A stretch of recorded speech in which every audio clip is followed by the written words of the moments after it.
कोलवाच्या गँग वॉराक वेगळेच वळण. कागाळ करतल्याचेरूच पुलिसांनी आता एक्स्टॉर्शनाची केस नोंद केल्या. मात एक्स्टॉर्शनाचे केशींतलो पीडित बिल्डर खंय आरोपी केल्ल्या वॉल्टराक वळखच ना आनी वॉल्टरय म्हणटा आपूण बिल्डराक वळखना. पुलिसांनी वॉल्टराक आनी हेर तिगांक अटक केल्या. तांकां 3 दिसांची पुलीस कस्टडी. वॉल्टराचो मनीस म्हूण सांगून कामगार सप्लाय करपी तिरुपती वारुकू म्हणटा तो खंय बिल्डराक कामगार सप्लाय करतालो. उपरांत ताणें वॉल्टराचें नाव घेवन धमक्यो सुरू केले. And police have granted 3 days police custody. We'll see. We shall move accordingly for prayer. But there were total 4 accused, no? There are 4.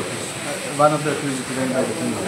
Okay. We'll see what happens. So now 3 days remand. 3 days remand is given, and the court has fixed for appearance on 22nd.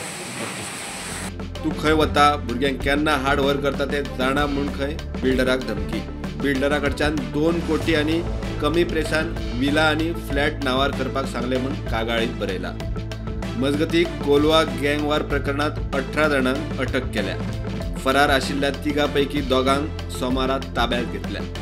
चौकशी चल्ल्या. Bureau report prudent.